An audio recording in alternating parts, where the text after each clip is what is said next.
This is Justin Abee from Pinnacle Community Capital Investments, and you're listening to the S.M.E. podcast. You are now listening to the next great small business podcast. Welcome to the S.M.E. Stories podcast, where it is all about small businesses in Canada. And here's your host, Ken Alfred. Hey, everybody, we got a great show today. We have Justin Abee from Pinnacle Community Capital Investments. So a little bit about Justin. Justin's roots in the real estate space run deep, as he comes from a family of architects and builders. He got his start in the field by working with his father and grandfather to flip dilapidated homes and construct new homes from scratch. Later on, Justin transitioned into a career of design where he actually worked as a furniture and lighting designer, design engineer, project manager in architectural projects, and the director of product development for a home goods company. Throughout his career, Justin developed critical skills in contract negotiation, estimation, project management, vendor management, personal management, and design. Despite his successful career in design, Justin continued to pursue his passion of real estate on the side.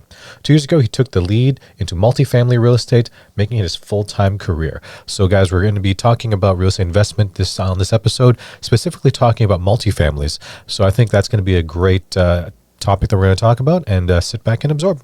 So the next question I got for you here is what are the key elements in your opinion? What should be the first thing that a new real estate investor or whatever, how should they analyze the deal? What should they be looking for? Yeah, so a big part of what we do is as far as our due diligence for projects is, one, we're looking at the metro that we want to invest in. So we do a heavy amount of market research into the metro areas or the MSAs that we're looking at. And we're looking for job growth. We're looking for population growth. We're looking for number of families that are growing. We're looking at the average median income. We're looking at all these parameters that say, yeah, we want to be investing in here because we see that the population is growing. People are moving here. The wages are growing. There's a lot of investment through big companies going in, whether it's an Amazon distribution center or a data center or a new plant going in or a port or military or anything like that. Right. That's sort of paramount. We need to make sure that everything's growing, and that's really where we see the growth of our properties, right? Mm-hmm. And then secondly, you really have to do the due diligence into the property itself, right? You need to check all the boxes, look at the current rents, and making sure that the seller is telling the truth, generally they're not, and you want to get down to the truth and see all the details of the property. Go in and actually walk the property and do your due diligence there by looking for looking at the conditions of the units and the condition of the property, and looking for things like the major systems, electrical, plumbing, HVAC, and seeing what sort of, and the roofs and drainage, and making sure all of those things are what they say they are on paper. Right. And that you're not getting caught off guard by anything like that. Right. That's right. Those are the big ticket items that really, make a difference. Yeah, because if you're looking at a prospectus, and what a lot of sellers try to put, they put a prospectus of, here's how much you can kind of generate, here's how much rents are, here's how much profit we got, and buy this, and that's why you're buying a cash flowing property, right? And your job is to reevaluate that to find out, right? Because for some reason, if you're looking at a unit that says, yep, this is 1,500 square feet, you walk it and it's like 1,000 square feet, and you're like, okay, a little smaller than what you said. Yeah. So what else did they get wrong? Right. Because, they could put almost anything in there because they're trying to literally unload it. Right. So, yeah. And you'll see on the prospectus, or the, that these brokers put together, they'll put a in-place cap rate, and then they'll put a pro forma cap rate. And they're trying to paint this picture of like here's the potential of this property, right? And so what they're looking for are people overpaying and looking, oh, well, we can pay this much because this is what it could perform at. But really what you want to look at is what it's performing at right now. Because as I mentioned, it's valued at the net operating income that's currently in place, right? And so we're not going to pay more for a property just because it could make more money. And we need to make sure that it is making that much money, right? So Exactly. That's another tip. Never trust a pro forma cap rate on one of these prospectus. Perfect. And just explain to the listeners, just in case, if some of them are new to this one, what's a cap rate and why is that important? So a cap rate is the measure of a return if you were to pay all cash for a property, right? And so generally within the last few years, we've been looking at 4.5 to 5.5, maybe 6% cap rate. So that would be if you bought that property for all cash, you're going to cash flow 6%. But we're working with banks and leveraging the debt, and so the returns are much better than what the cap rate suggests, right? But that's just a good way of rating what a property is bringing in cash flow wise. Right. So if you see a cap rate of 35%, you might have to do a little bit digging on that one because you're saying why. If it's too good to be true. Exactly, it probably is.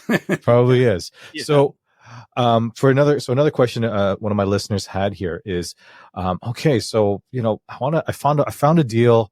I don't know if I can secure any funding to it, like let's say the banks or the credit unions. How else what are some other strategies that I can do? I've heard of, I guess, creative financing, but in your opinion, Justin, when does creative financing be very applicable to a deal, and when should it not be applicable for a deal, in terms of what are certain deals that maybe it might not be the best one for? Yeah. So in the world of single family, there's a lot more creative finance elements that you can leverage. But in the world of multifamily, there are still some. When you're approaching on a smaller deal, a mom and pop operation where they've owned it for generations, the best creative finance opportunity you will see is seller finance. And that is not dealing with banks, not qualifying at all. You are essentially saying to the buyer, I want you to become the bank in this situation. And you lay out the parameters of the deal, whether it's no money down or 10% down or 20% down. And then you pay a payment to them every month. And the terms are endless, right? It just depends on what they're comfortable with and what you're comfortable with, what you underwrite and what works for the deal, right? And so there's some really great opportunities on those smaller deals to utilize that. You can also utilize the loan assumption in multifamily, which is essentially like taking over someone's mortgage payments. The bank has to approve of it, and generally it's documented in the signing of the original loan that it is assumable in the future. But you can get some really great interest rates under assumed mortgages back, 2019 to 2021, when we're seeing, 3 to 5%. So you can assume that mortgage payment to the bank, and then you'll have to either work out a deal with the seller, whether that's a seller carryback or a seller finance on on their equity of the loan. And so, yeah, those are probably the two best avenues of creative finance in the syndicate or in multifamily. Of course, the sky's the limit. It just depends on what you can talk the seller into and what's allowed by the banks or so on. So can you use seller financing on a property that still has a loan or mortgage on it? Or is it only, because I understood, my limited knowledge with it is that, okay, if the owners already own the property free and clear, mm-hmm. easy option you can work with, right? Because, okay, we'll work, totally. Or we can work something out. But if they're, let's say you have this mom and pop shop, but they still have a few years left of payments on it, but they want to get rid of it. Yeah. Right. And, like you said, you're struggling with a bank. Can that work still?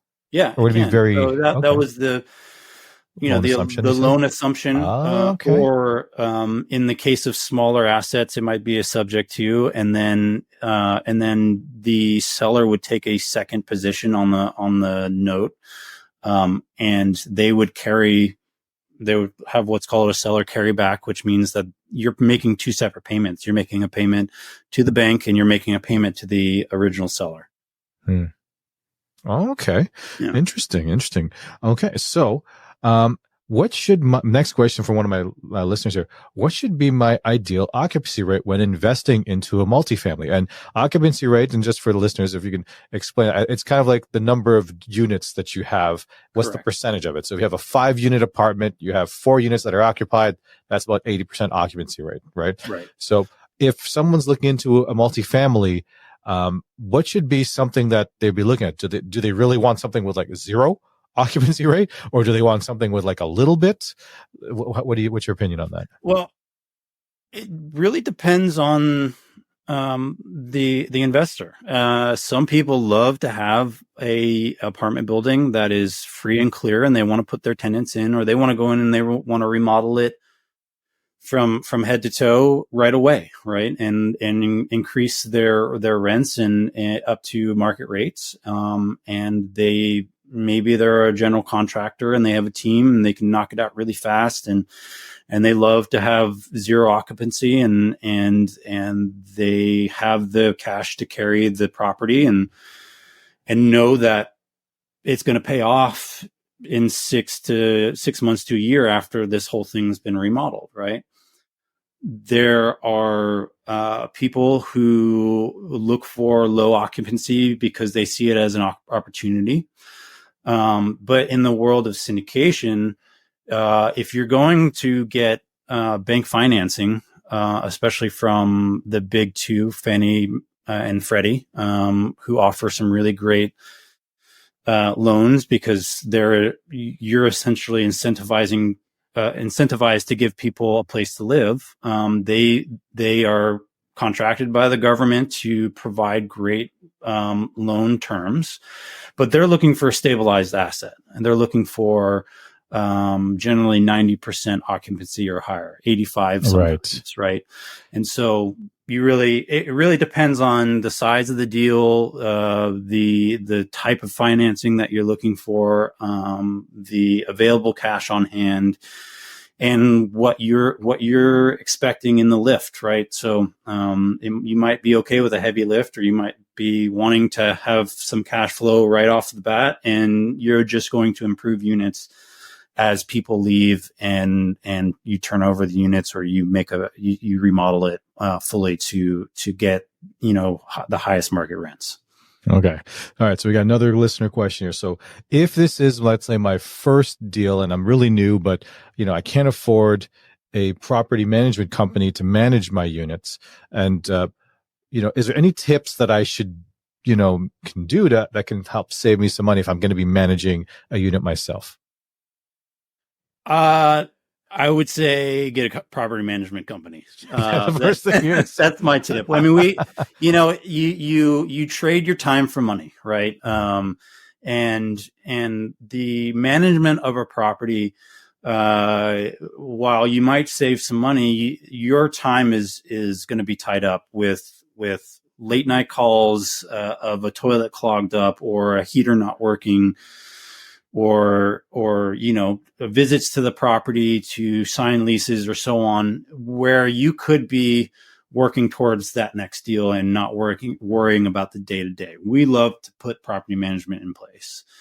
I would say if you're looking at a 4-unit, 8-unit, 10-unit, something like that, generally you're going to have a hard time maybe finding a property management at an affordable cost. And so I think you just need to expect that you're going to get a lot of those calls, and a lot of your time is going to be tied up, but that your next deal, you plan on having a property management company. I mean, it's just the stair step. And I think, doing your due diligence on your tenants is paramount, right? Especially if you live in states that have tenant laws that benefit the tenant a lot more than the landlord, right? And evictions are a challenge. So Yeah. you want to make sure that you're doing background checks on them. You're doing employment verification. That you're looking at their finances to make sure that they can afford the apartment. And really just putting the rules in place that are going to protect you as a landlord. So that might be, no smoking or no pets or, no extra people living with you without approval or, some of those things, right? That are going to make you can't sure sublease your apartment to someone else or unit to someone else. Right. Because I know here in Canada, it's very heavy on more for the tenant versus the landlord. So sometimes it's really tough. And unfortunately, your heart breaks for some of the landlords because I guess when some people think of landlords, they think of the, those people that are burning $100 bills smoking a cigar. When I think I think the majority of landlords are probably just like your mom and pop that just wanted to put a little investment in, and it's their retirement. It's their retirement that they're banking on. Yeah. And you have to have compassion for your tenants. Of course, we want to be good landlords. We want to give them a safe place to live and them to have like I said, a pride of place. But the tenant is also expected to pay their living promptly. Costs. And we try to work with tenants when they get into issues and try to give them some grace if possible, and give them the resources that they might need to make ends meet. But, ultimately on some of these small mom and pops, you're prolonging someone's retirement, by taking advantage of them. And so, I think landlords do get a bad rap, and especially the ones like us that are really trying to give a good place to live for people. Yeah. And I think that's the thing too, right? Because, I've heard of some, the term cash for keys, right? And that's basically where for some reason that you're just offering your tenant money just to leave. And some tenants I've heard of here in Canada where they're asking for, okay, I want $100,000 to leave, or you got to find a place and put me there for it. Because and remember, these tenants are not paying any rent. Like they're withholding their rent from it. And to try to get the landlord tenant board here in Canada or Ontario, where I live, the province that I live in, it's really hard for it. And I think I had a realtor on before who also manages her own properties. She's like, documentation is the key. You have to be ready for it, because if you, God forbid, you hit a professional tenant, the ones who will stretch it out for as long as they can, or they'll ask you for the $100,000 to leave. It's, if you have your things documented, you're pretty much good that you'll win in that perspective. So that's really good. So let's go back to property management companies there. What are the red flags for a property management company that you might end up seeing? Well, you want to get references for sure. You want to talk to those other operators that are using them, because, property management companies can be all talk and no action sometimes. You want to make sure that they have the proper processes and procedures in place to protect you as a landlord, to protect your property, to give you the right to take action when necessary. And that they're doing their due diligence on your tenants, and that they have a great response rate on any tenant issues like a leaky faucet or a clogged toilet or a heater that's gone out. We don't want anybody languishing for long in the necessities that they need, and so we want to make sure that their response rate is really good, and that they have a process in place to respond quickly to those requests from the tenants. And just making sure that you like the company and their ethos and your regional property manager, and that you feel like you can work with them and accomplish something together. And do you go with more of a bigger player? Do you want to go with a smaller player? And I guess the second follow-up question that my listener had as well is that should it be a flat fee or should it be a percentage of rent in terms of best practices that as you would do? We're usually looking at a percentage of income. And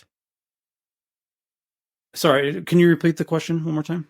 Yeah, so sorry. So first part of the question is, should we go with more of a bigger property management company or a smaller one? Yeah. And then, of course, the percentage rent versus flat fee of them managing your property.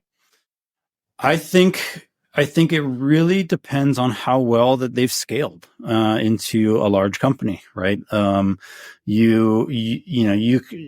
this goes for anything like mentorships or property management or services that you're garnering from someone. They might have great processes and procedures, and therefore you can go with a larger company. And that really comes down to your due diligence and making sure that you're talking to people that are using them. The syndication realm is not a huge network, and so we know a lot of people and what property managers that are using, and can go and talk to some of our friends and colleagues and say, hey, we're looking in this area. Who are you using, and are you happy with them? Right. You might find a smaller company that is hungry and is going to go above and beyond for you. And much more than a larger company would. Right. And so it's trusting your gut and seeing who really wants the job the most and who has their stuff together to do what you want, because it is really, they become part of the team. We hire them, but they become part of the team. They're on our weekly asset management calls, and they give updates, and we get to know them really personally, and know their families and so on. And so you want someone that you can work with and feel comfortable with. Excellent. All right. I got a few more questions, man. This is the longest Tips from the Pro segment I think we've ever had, which is a really good problem to have. So next question here is, okay, what are your best practices to not over renovate a unit? Yeah, so that's a great question. We in our due diligence, we're looking at rental comps, right? We're looking at the apartment down the street or within a mile radius or a 3 mile radius or a 5 mile radius. And we do site visits. We go and look at their apartments and really trying to understand the position of our property in comparison to what else is in the area. Right. And so, we go out and we look and see that their premium units have granite and stainless steel and washers and dryers and they're a solid B-class asset. We know that we need to renovate to that level, right? Because we're trying to compete with them. Whereas if we go out and we see that they only have linoleum countertops and they haven't white updated stoves, and they haven't updated their appliances, and they don't have in-house washers and dryers, but they have a laundry facility, then we're not going to go to those levels. But we also may see a path of progress and saying this area is really growing. There's a lot of people moving in. They don't have those, but we feel like we can capture extra additional rent because there's not that product on the market. And so it's really asset to asset, and knowing the area that you're investing in, and knowing where it's going and where it's been.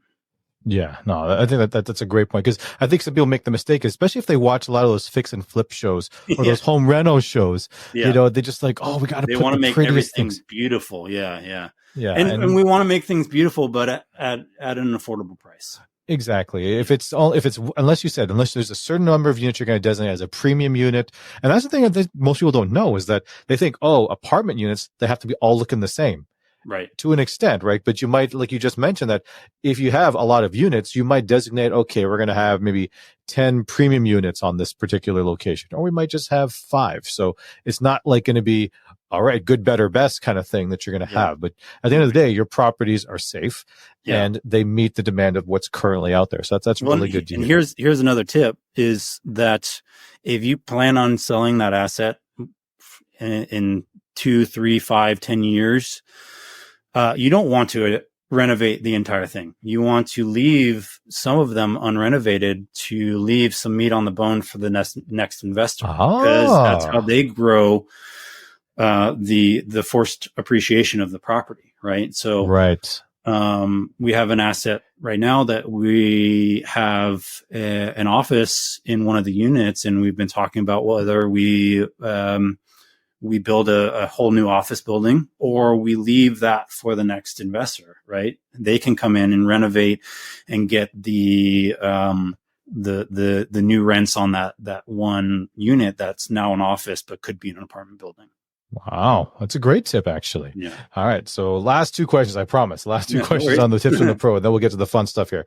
So I've heard, and this is one of my listeners here, I've heard, have you ever contemplated utilizing units in your properties to designate them as an Airbnb? Yes, we have thought about that. There are actually a lot of Airbnb operators that will come in and operate an Airbnb and pay you extra rent. That is generally, you're looking at A class, B class assets. I was going to say, yeah, because I mean that the idea of Airbnb seems good from the general perspective, but I guess it depends literally on your location. Are you near, in Canada, are we near a ski resort? Absolutely. Okay, then you might have a little bit better opportunity than if you're in a town center or a something sports facility or anything like that, or a hospital or anything like that. Yeah. The other thing you have to watch in larger syndications is that the banks don't love you putting a ton of those units in, because it's a risk in their eyes. So you can operate a few of those in larger deals, but just don't make it a big part of your portfolio, though. Yeah, exactly. Yeah. Oh, okay. But it's a great way to push your net operating income for sure. Well, yeah, that's the thing, right? Because especially, the idea of like, okay, we're working on this unit and it looks pretty good, and let's just rent it out for a little bit as an Airbnb if you're having trouble finding a good tenant pool for that. So, right. All right, last question on this one here. What is your work-life balance? What are your best recommendations for work-life balance when you're getting into the multifamily investment space? Well, you're becoming your own boss, so you have to be a self-starter. But going from a full-time W-2 job to full-time investing has been tremendous for my work-life balance, because I can pick the times that I want to work, and I can, spend the time right after school with my children, for a few hours doing, being fun dad and take them to school and pick them up if I need to, or escape for, a week or a long weekend or whatever. But you got to make sure that you stay focused. And so a lot of that is goal setting. A lot of that is time blocking. A lot of that is self-starting. I think it's just really important to stay focused. All right. And last question on this one. Would you bring your kids into the business? Absolutely. I'm in the process of writing a course teaching children and families how to invest. And also I will be releasing a course here soon about how to invest passively in multifamily apartment buildings. But going back to the family investment, it's something that's not taught in school. It's for a reason. They want us in W-2 jobs. They want us working for other people and being part of the cog, right? And I think it's huge if you can teach your children how to invest and how to start early, and whether they want to start a business or they want to invest in real estate, or they want to invest in other assets, but teaching them the fundamentals of saving money, giving money to charity, spending money in what proportion, right? So that's a big part of what I'm trying to teach my children, is that, we give them an allowance and they need to put a third of it into their spending account, a third of it into their investing account, and then a third into their philanthropy. And we really try to instill that into our children, and even want to expand that in the future into possibly having some nonprofit curriculum around that goes into schools and teaches children how to manage their finances.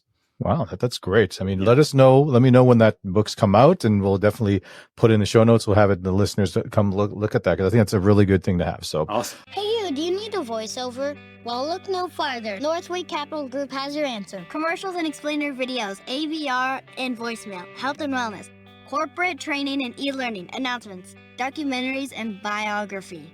Contact us on social media or email us at northwaycapitalgroup@gmail.com. Now it's time for the rapid fire round. Thank you. all right, now we're going to do the rapid fire round now. Right. So this is going to be the fun stuff that, you know what, we talked a lot of serious stuff, so let's have some fun with this one. Yeah. All right, so question number 1 there, Justin. What would the 15-year-old self be thinking you'd be doing right now? Oh man. Probably playing major league sports. That's what I wanted to do. Yeah. I wanted to be a pitcher in baseball or a soccer star or something like that. Professional athlete. Yeah, the professional athlete, but life gets in the way. You can always put professional investor on your business card if you really want. Yeah. So you are a professional. So, yeah. All right. Question number 2. What is something you hate you wish you actually loved? Something that I hate that I wish I actually loved. And it could be something that your kids really love or your spouse really loves, but for some reason you just don't like it. Or your friends really love this thing, whether it's a TV show or a particular food or something. Like my wife's thing, she loves playing Wordle. I still don't get it.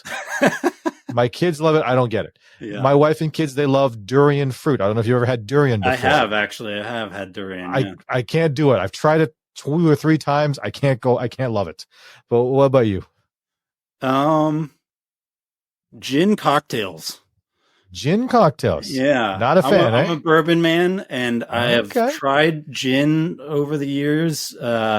People swear by it. They try to sell me on it. I taste it and I'm always like, yeah, it just tastes like pine salt to me. And I know there are better gins out there, or some that don't taste like pine, but I still can't get. Yes. Well, any of my listeners who have a gin company, if you really think Justin, you want to prove Justin wrong, by all means, let me know. We can send to him. Send me a bottle. I'm willing. I have an open mind. There we go. All right. What is your guilty pleasure or / biggest time waster?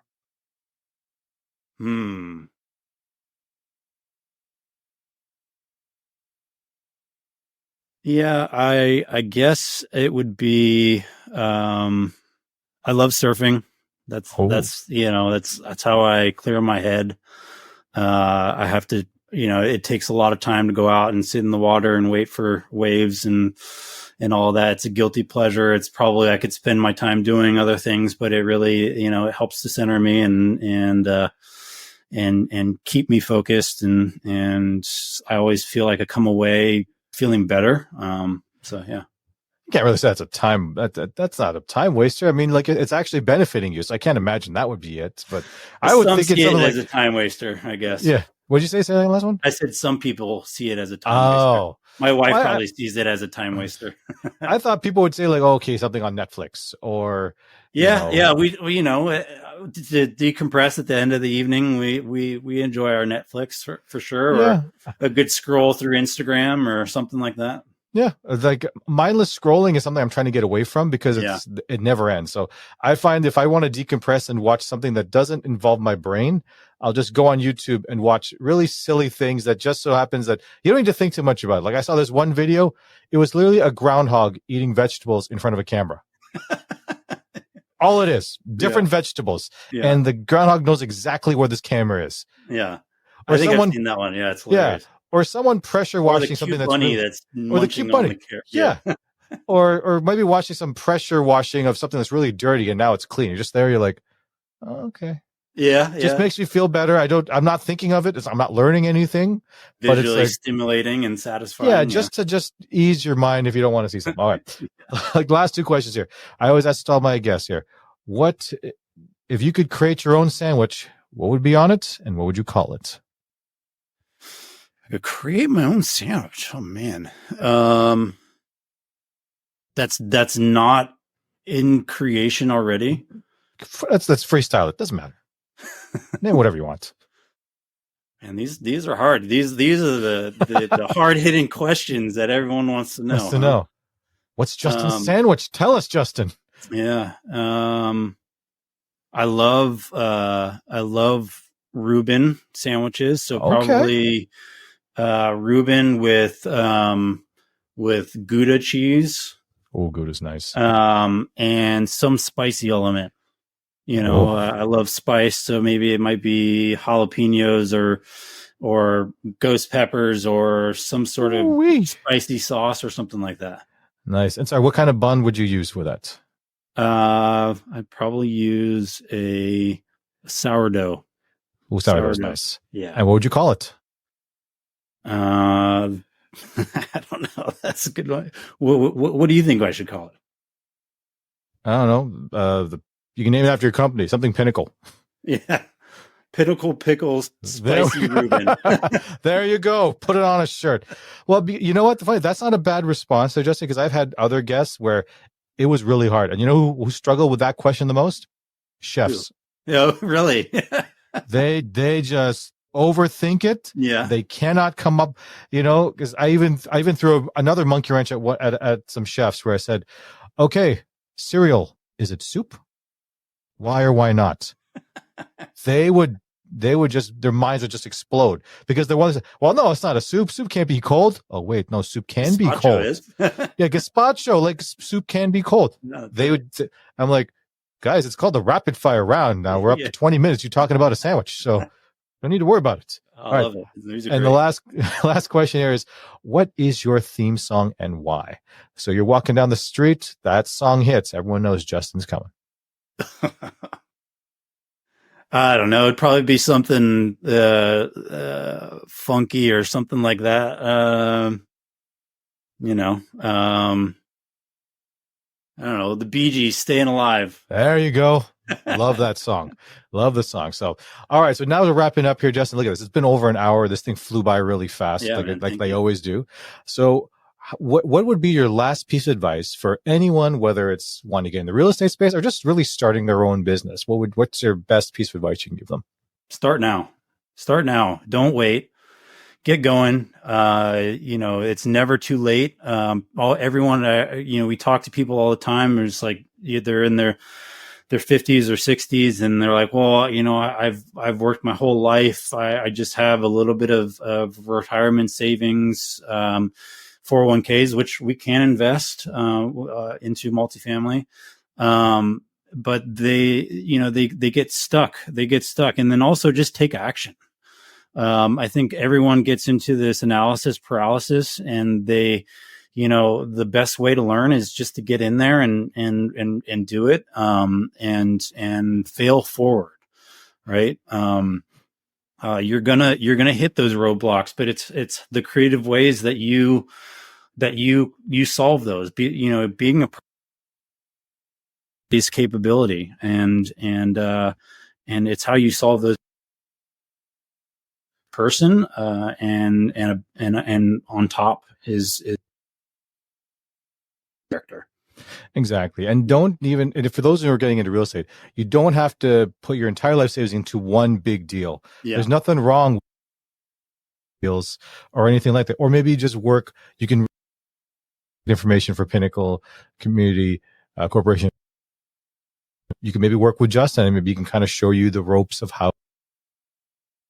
Absolutely. So where can people reach out to you, Justin? Yeah. So our website is pin-cap.com. And I'm on Instagram, LinkedIn, Facebook, all the things. So you can search us up there, or you can just go to our website, and our social media handles are linked on our website. So www.pin-cap.com. All right. Well, thank you very much, Justin, for being on the show. It was awesome. Great to talk to you. I appreciate it. Hey, do you need an error-free website? Do you need transcription that's accurate and on time? Would you like to remove noise from your video or audio recording? Do you need a spokesperson for your business? If so, we can help. At Northway Capital Group, we are happy to announce that we are now providing website testing services, audio transcriptions, and audio cleanup, as well as spokesperson services. We would love to help you on your next project. Contact us for more information at northwaycapitalgroup@gmail.com. Thank you for listening to the S.M.E Stories podcast, which is owned by Northway Capital Group. Please follow us on Instagram and Facebook at Northway Capital Group.